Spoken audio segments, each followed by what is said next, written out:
storage in the back. Gonna go check out this little surf comp going on at a spot out on the coast.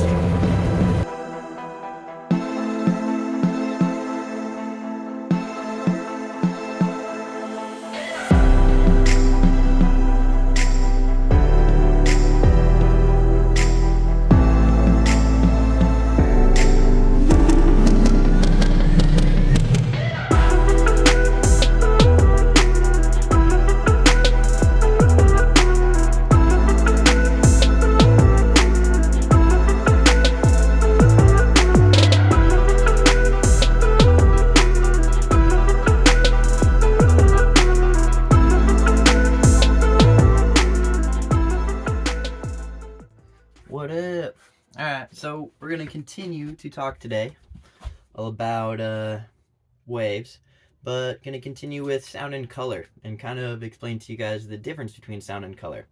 So, sound waves are mechanical waves, and essentially what that means is they require a medium to travel through, whether that's the air, through water, through like solid objects, and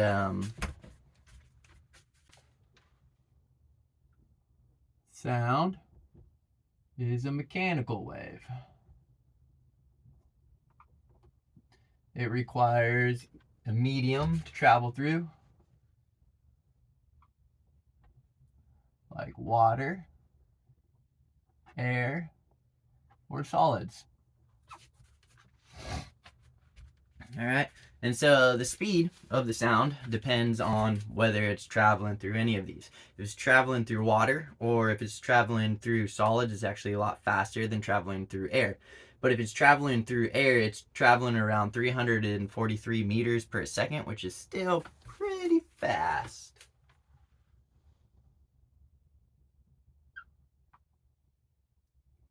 Second through air. Yeah, so essentially humans, we hear in hertz. And what a hertz is essentially it's one wave cycle a second. And so for humans, we can hear anywhere from 20 to 20,000 hertz per second.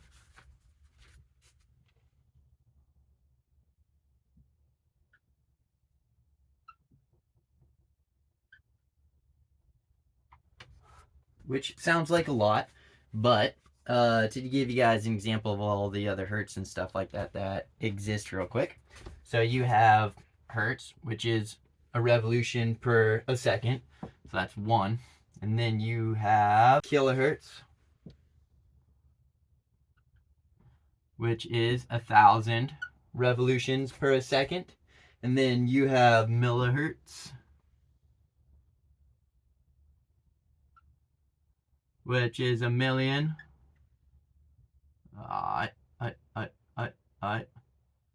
Yeah, million. Yeah, 1,000,000 revolutions per second. And then you have gigahertz, which is 1,000,000,000 times per second.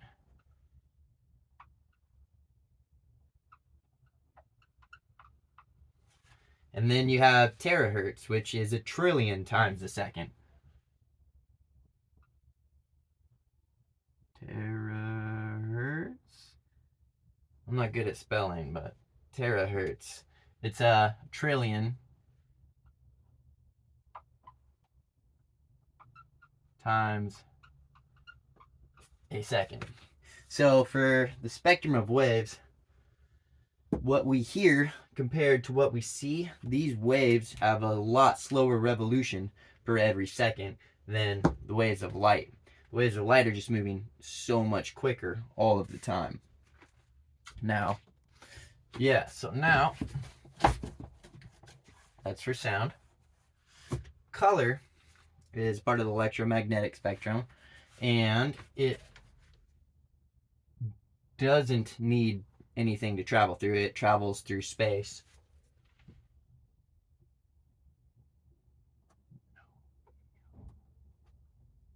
To travel.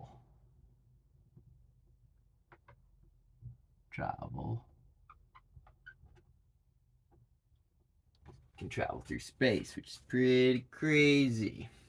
And as it travels, it can move around objects into objects. So like for example the water, like as the light's moving, the water absorbs some of the light that's coming, and then it bounces off the other light that's not absorbed into it, and so that's the light that we end up seeing. Kind of covered that on I did cover that on a last video. It's a long one, so if you guys stuck with it, good job. I was rambling at the end, but yeah, usually light moves around 300,000 kilometers a second. And now to put that in perspective for you, that means that it can travel around the Earth 7.5 times in 1 second. That's pretty crazy. That's how fast that's moving. So,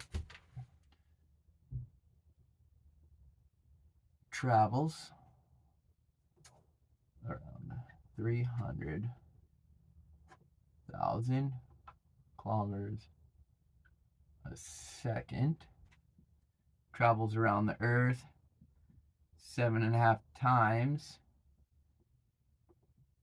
per second, which is pretty nuts. And now to think about something too with light, there's a lot more light that exists as well as sounds that we can't actually interpret as humans. So something that's kind of cool is for us, we can see 430 to 770 terahertz, right? And on the large scale of things, if you took all of the color and light that was out there, and you describe that line as a mile, that's all the light that you can see or that exists. We only see 4 millimeters of that entire mile of light, which is pretty crazy. So all of that light is around us at all times. It's just we haven't learned to perceive it. And sometimes our body rejects it because it's light that's actually harmful to us, like electromagnetic waves from like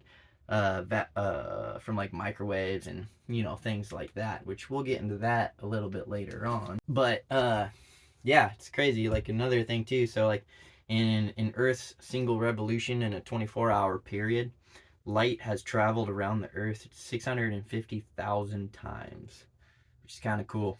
Light's fast. Light's wild. Light's pretty damn pretty. Light is actually what got me to fall in love with surfing too. I'll talk about that in another little snippet, but I used to paddle on lakes, just keep my arms strong and stuff like that for uh, when there was no waves and stuff like that, so that way I could keep up. And I'd like to paddle at sunsets or sunrise before I went to work, and so I'd be like laying on the water and stuff like that, and because lakes most of the time don't really have that much ripples, and I'd paddle until I got to the point where my arms were a little bit caked, and then I'd sit and I'd breathe, and then I'd just like watch the light. And it's cool because like at every little ripple of like the tiniest waves, when the light hits it, it refracts a different color. And yeah, it's where I started falling in love with surfing, from watching the light through the littlest ripples. Yeah, light's crazy. So just like on the water, how there are waves that exist out there, waves exist everywhere. Waves exist, come to our ears so we can hear. Waves exist as color so we can see. And as light, as it bends around objects, waves are everywhere. It's what we're made of. We're made up of interpretations of light that's bending and bouncing off all these vibrating little particles, which is cool. And surfing lets me learn how to move with some of those waves. Simple, short lesson today, but